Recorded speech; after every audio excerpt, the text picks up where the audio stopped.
Real grace carries us into what happens next.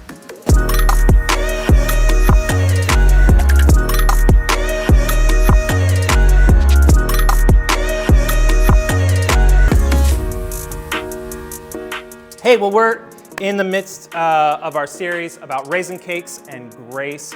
I gotta tell you, this has been a fun one, hasn't it? For those that have been here from the beginning, it's mostly just been judgment through and through for quite a while, hasn't it? Yeah, a little bit, yes. It started off very tense, and we're dealing with Israel's actual sin of worshiping a false god instead of worshiping God. And there's real consequences to that. And with that, it's all under the framework that God places with Hosea and his wife, Gomer. And so as we're looking at it, man, it's just been so tense as we look and hear about just the harshness and the reality of this is what happens when one commits adultery, when there creates separation within intimacy. Things are rough. It is not pleasant. The home is not good during that time period, right? And so I'm going to give you some exciting news today. Today we're going to back off a little bit in the sense of intenseness, and we're going to go into some intense goodness. That's the best way I can put it, right? And it's going to start to feel a little less painful. And so I'm sure you're all you've been hopeful for that. You've been waiting for that, right? But what have we been really hopeful in, right? That the tension just goes away together, right? That's what we're all hoping for. It would be like if your foot just swelled up and you're in immense pain, right? And you're just like, oh, it hurts so much. But then one day you wake up and it just went away and you're like, oh, there's no more pain. It's still swollen, but there's no more pain. I guess I don't have to go to the doctor anymore. Things are good, right? Yeah, that we don't want to be hopeful just because something difficult is in the Bible and we don't have to read it anymore, right? We still need to deal with something like that, and it's important. So thus, chapter 3, we're arriving at chapter 3 in the book of Hosea. And I wanted to propose a question this morning, which is, do we really understand what grace is? I've been wrestling with this for a while now, just thinking about, gosh, how blunt do we really need to be about grace? And really discuss and talk about it. Chapter 3 is probably the most essential chapter in all the Bible, and I mean that, in all the Bible when it comes to exploring grace, and it comes in the Old Testament, not the New Testament. Because it does so without all the Christian buzzwords, right? When we have those words we've known since childhood, right? When we ask kids questions, right? When we ask them a question just about anything that has to do with our faith, they always have three answers: God, Jesus, and the Bible. Wait, does it fit one of those? Is that it? God. No, that's not correct, right? As adults, we just adapt this model. We just do it with bigger words. Justification, sanctification, grace, mercy, deliverance, redemption. Did I get it right? One of those words, right? That's the problem. All these words have become just a little clouded to us as we get older and older. Do we really understand what any of these words really mean? Chapter 3 does not describe grace. I want to be very clear about it. It doesn't describe grace, it shows it. And that's the beauty of this chapter. And with the understanding of this chapter, I think it deepens our understanding of what then actually took place on the cross for us, right? So before we dive in, though, I want to summarize what has happened in the book of Hosea in chapter 1 and chapters 2. Chapter 1 and chapter 2 of the book of Hosea is just mere setup for chapter 3, okay? It shares a few memories of what's going on in the life of Hosea. It establishes a few life events, his kids being born or not his kids being born, right? But the rest of it is the Lord spoke. And it's just one fluid motion of God speaking across both chapters. And here's what God is talking about. The first thing that he's talking about is the controversy. I love the ESV for using this word. That there's a controversy between us and God. That there's a description of the conflict. What is causing the continued separation is addressed. I love that. It's not ignored. God does not ignore something that's separating us from him. It's called out because of his love for us. Gomer has committed adultery. Israel is worshiping false idols, and we have gone against God and have forgotten his steadfast love. Second thing God addresses is the consequences, the fact that there's a reality to the conflict, that if things continue down this path, there's a natural outcome that is inevitable, right? Separation leads to separation. Doesn't lead to cotton candy or just a fun party at the end. Separation leads to more separation, only this time it's the eternal separation, the further and further it goes. But the last thing that God starts to share about in chapters 1 and chapter 2 is hope. He starts to paint a picture of a future of hope, a promise of intervention that changes the final outcome of the conflict. It hasn't happened yet for Israel, but it's promised, and it's only promised at this point. But what I love the way it's promised with unnatural solutions. The natural solution for the consequences is separation, further separation. But we're gonna solve this in an unnatural way that defies the natural consequences of this.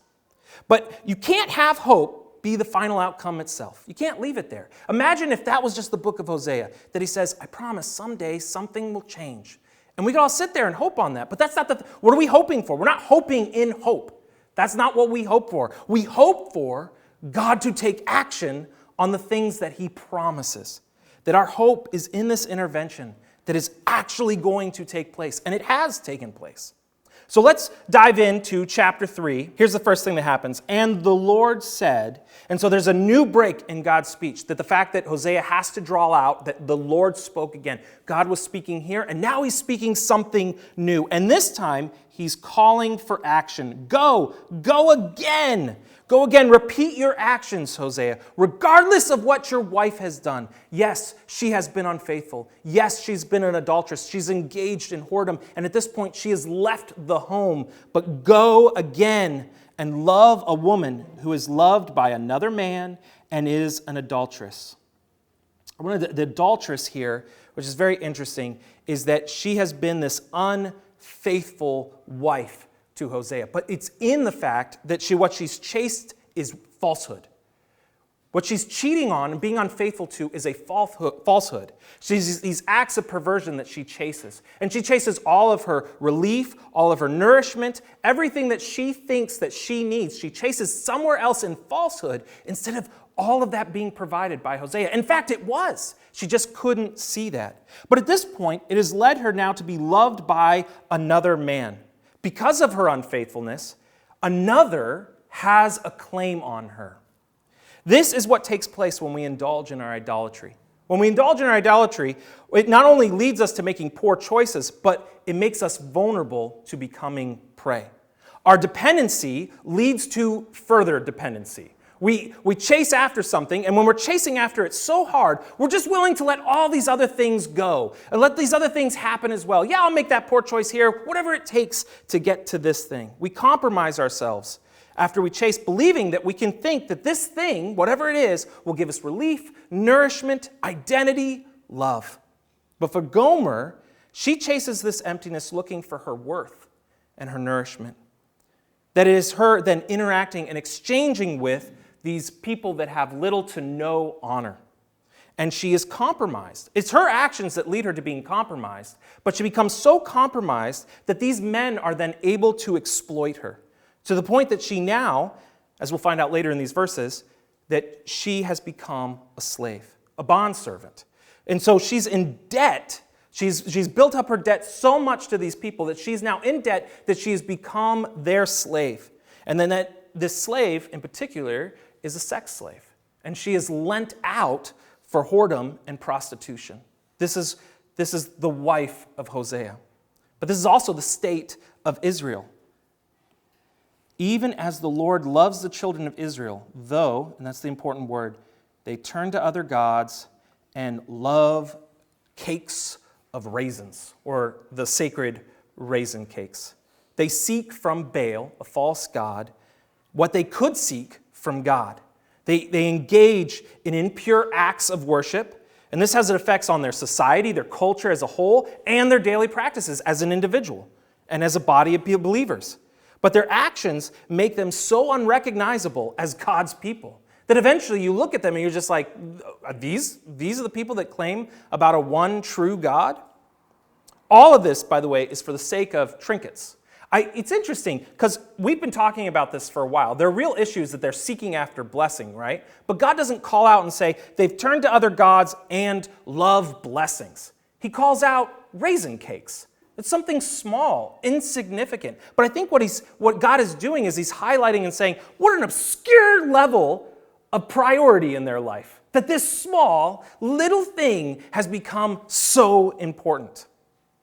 My daughter loves this artist called Peabod. He's a Christian rapper. I have the wonderful fortune of always listening to him every time we're in the car. Play Peabod, right? And he has this one song that I have listened to over and over again, not by choice, but that he talks about his favorite drink in the summer. And this favorite drink has a particular flavor. It is cherry cucumber flavor. You ever had cherry cucumber before? I have not had cherry cucumber before, but Peabod says it's the best flavor in all the world. But then he talks about in the song that eventually it's gone. Fall's here, the flavor is no longer. He can't find it anywhere he goes. And he says that at this point, he starts to chase everywhere he can, looking for this flavor. He spends his weekends driving out of town just to see if someone else still has cherry cucumber, chasing it. And he's hyper-focused and he loses sight of what's important. And he calls it out in the song. He says, reminiscing is what has become my solid ground. Right? We have a problem in our culture right now, and it's nostalgia. We chase after nostalgia. We keep chasing after it because we think that's when it was better. If we could just get back to what was better, get back here, right?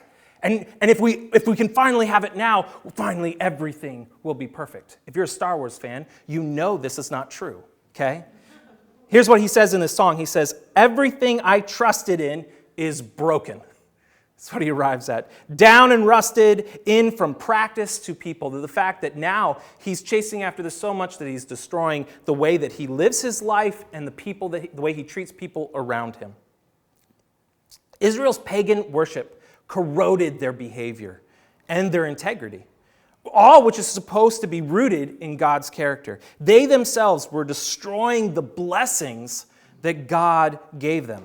They de-emphasized, and this was the crucial part, they de-emphasized being God's people even as a blessing. That's supposed to be the greatest blessing ever. And they were like, yeah, small potatoes. Instead, I want more crop. Give us some more of that. Give us some more cattle. Give us an abundance of wine. Give us our wonderful practices of worship. Just make them more, everything. And society, oh, it's so lifted up. It's so great. Yet the greatest blessing that they could ever have was fellowship with God. Intimacy with God and the knowledge of God, to be able to live within that and have full dependency on that. No, they couldn't have that. They needed more. So even though, keep in mind that word, though they had abandoned God and then they had forgotten about him because they were so focused on other things, what does God do? God, the Lord, loves the children of Israel, even though they behave this doesn't change how God feels about us. So here's the action. Here's what comes next. I,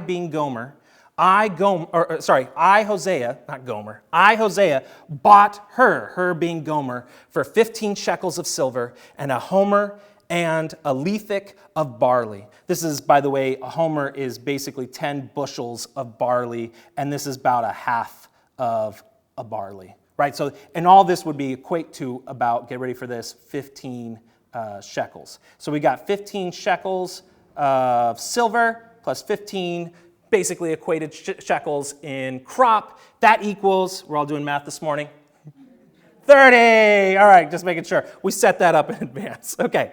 But here, I'll get rid of this. Don't worry, we don't have to look at math forever, I promise. All right, but here's the important thing. I bought. Hosea finds Gomer in a place that he has to purchase his wife back. He didn't just find her on the street saying, "What are you doing? You're supposed to be at home with me. Come on, come back." He goes to a place, he goes to auction where he has to purchase his wife. She is sunk so low. She is so damaged. She is so worthless that she's no longer profitable, no longer useful to her current owner as a concubine, that her only value at this point is to be sold for a slave's worth. Now, it's unclear of how this would look in Israel at this particular time, what it would look like to be sold at auction. But the pagan cultures around them, we do understand that. And the best part that's very interesting, Israel has been blending their culture with all the pagan cultures around them. So we could assume that they've also blended this a little bit too. Here's what would happen in the pagan cultures. They would strip their slaves naked and present them up for sale. This is how they are presented. And the cost? Well, it equates to about 30 shekels, 15 in silver, and your crop. Fun fact, what's the price to betray Jesus for Judas? It's 30 pieces of silver, right? But that's not the price for Jesus. That's the price for Judas to become a slave, right? So this is the valued worth of a slave, 30 shekels of silver. In Exodus, it talks about this. It's called the law of compensation. If you had a slave, a bondservant that was in debt to you, and then you have the bondservant working for you, they're paying off their debt, yet an ox comes and runs over your slave. Your neighbor's ox I can't believe it. How will you become? Well, there's a law for compensation, 30 pieces of silver, right? 30 shekels of silver would compensate for you for that. So here, Hosea purchases her freedom. Hosea pays her worth, pays her debt, the debt that she owes. A long time ago, I became aware of a Christian ministry when I was in youth ministry that would engage in negotiations with organizations in the adult film industry. And what they would do is they came in to purchase contracts, the contracts of working girls. And what's interesting is that these women, they were in these contracts and these things were huge. But what they did is they made it so that they had to work. They continued to work. They signed these things when they were young. They pursued this lifestyle, and then they were stuck. They couldn't get out of their contract. They were basically treated as current-day slaves, right? And this ministry would come in disguised as another industry or another company in the industry, and they would pay for the woman's contract. They would negotiate and buy the contract from them. They now owned the girl. And they would take the girl and they would transport her, move her to a place of safety, and it's there at that point that they would shred the contract up. And you are no longer bound by this contract. You are free, right? From a life that they could not escape themselves.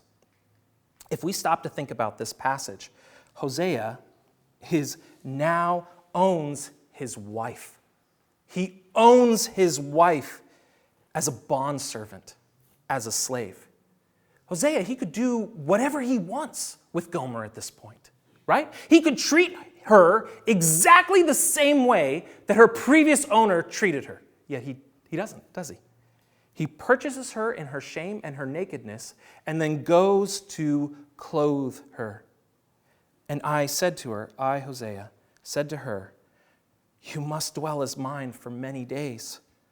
You shall not play the whore or belong to another man, so I also will be to you. This is a proposal. Do you kind of picture it and you see it? Hosea is asking Gomer to be betrothed to him. It's the engagement. It's the wedding engagement, right? And now we're engaging in a time of waiting, a period of waiting, where you shall not engage and abstain from your old life. And this will provide healing. It also provides preparation for the wedding and the marriage that they're going to have. And it also provides reform for Gomer. They also to abstain from full intimacy in this period. Not only will she abstain from any other man, she will also abstain from Hosea. And they will have this time apart, even though they are committed to being together. And this reflects the time period for reform for Israel. For the children of Israel shall dwell many days without a king or a prince, without sacrifice or pillar. These are the things that they would actually be able to worship God with. But they're not going to be able to worship God and be intimate with God in this way at this time. There needs to be a break. And this is a time of discipline, a time of realizing what you have lost and realizing that someday in hope that can be restored. But there will also be without ephod and household gods. So there will be removal of false idols. Well, ephod is also a Levite's garment. It's a ceremonial robe that they would wear to come into the presence of God. So why is that being removed? It's because Israel had started to have idolatry for the item. Even though it was of God, it was directed towards God, it itself became a false idol. So you recognize everything that's being removed is the culture of the pagan worship. We're removing that. We're removing just being able to worship God, and we're removing anything that has the wrong identity towards God, even though that it's His. We're removing all of that. We're removing all of false worship. But here's the word, afterward. After this time period, a promised future. The children of Israel shall return and seek the Lord their God and David their king. David being the Messianic line. The line of David, his family lineage. You will find there your king. And who is their king? But Jesus Christ, who comes through the line of David. Do we understand what grace is? I'm wondering that as a church, trying to understand as a church, do we really fully understand what grace is? Or do we walk around and we use the word grace, but don't really fully understand? We're just using it as a Christian buzzword. We fill in the blank right there. Grace, we talk about it, but do we know what it is? God engages with us in our shame and sin. He publicly presents himself at the auction house. He humbles himself and he shows up and he exposes himself to the scandal. What do you think that no one knew that Hosea was the husband of Gomer? You think as he arrived up at the auction, they didn't know that Gomer was a wife? That she was already claimed, yet they were abusing and using her? You think that they didn't know? And then they watch this husband come and he shills out everything he has. I don't have 30 pieces of silver. I've got 15 and then I've got some crops. Everything I got. Here's everything I have just to buy back my wife. Understand this. Jesus is the Father's everything. Jesus is the Father's everything. The Son who is the love of God and the relationship of God in the Trinity. You understand, God within himself, in the Trinity, he has relationship. He doesn't need us. He doesn't need a relationship with us. He has relationship within himself. He also has love within himself because there are two heads, at least two heads, that love each other. He has the experience of love. Yet he takes the thing that gives him love, gives him relationship, and he takes that and he says, it's everything I've got to get back my children. Everything I have. And so God becomes flesh and he entered the scandal and he paid the ransom with himself. You were purchased with a price. You understand that? It wasn't like, hey, come follow me, it'll be fun. It was, I lay down my life for you. I give you everything just so that you can be with me. You are the unfaithful. You are the used up. You are the damaged slave to sin, and you had no way of getting out of it yourself. But, however, the most important words in the Bible, but, however, you have been purchased, right? And by the way, it's not by pieces of silver. Scripture tells us, for you know that it was not with perishable things, such as silver or gold, that you were redeemed from the empty way of life handed down to you from your ancestors, that the natural consequences of sin, from Adam all the way to us, we've all been dealing with natural sin that we cannot escape no matter how hard we try, but you have been paid with the precious blood of Christ, a lamb without blemish or defect. You say that's the difference between the world and the way they handle things and the way that the eternity handles things. Well, here's a couple pieces of silver. Will that solve it? What's that worth? No, it's everything. It's life has been offered for you. Jesus lived in complete truth with the Father, without sin. He made himself the perfect representative of us. Adam was no good, but he represents all of us in our sin. But here comes Jesus, the perfect representative. And then he places our unworthiness. He's worthy, but he takes our unworthiness and he puts it on and our sin onto himself. And then holiness is scandalized. Look at this. How can that be? How inappropriate. How wrong. The Pharisees would have a fit. Holiness is scandalized and his blood is shed for our unrighteousness. You have been given deliverance. Israel would understand this, right? Coming right out of Egypt. We are delivered from a life that we could not escape. And yet God, in a very unnatural way, has freed us. Isn't that good? We are freed and pulled out of our circumstance where we could provide no hope. We're not the ones that could provide relief. Now, you think that's grace? Do you think that's grace? You're about halfway there. It's part of it, but it's not. See, what I just described to you is mercy. I did not describe grace to you. That's just mercy. And often that's about as far as we'll let grace go. That's it. That's as far as we'll let grace go in our life. Or we'll just scrub that part altogether. I don't need any saving. And then we come and arrive at some grace that's just like this really fluffy thing, where it's just like, grace, it's just a kid word again. Is that the answer? Grace. Real grace carries us into what happens next. Okay? Remember, Jesus is the purchase owner. Okay? He has the right to do with us whatever he wants. Okay? And what he does is the very definition of grace. You have been given his undeserved love. You have been given his undeserved faithfulness, his undeserved commitment to be betrothed to each other. All of it is undeserved. You're not supposed to get any of it. I hope your ears are open, and I hope you can listen to this.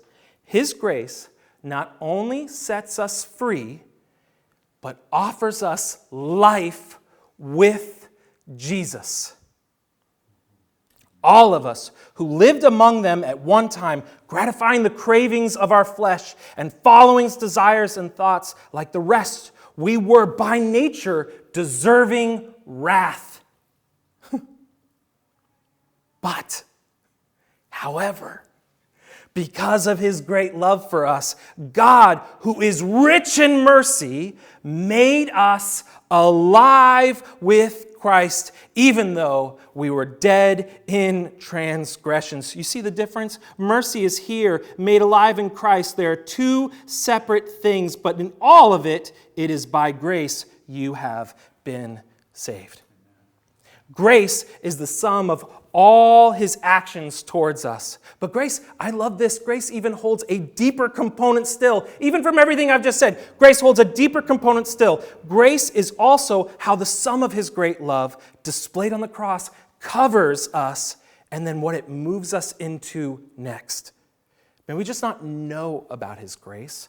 May we also receive grace. Now, what's the difference? I recently was able to have the conversation with someone about this, and I was reminded of this analogy. It's a good analogy. It's as if you were dead in a cave.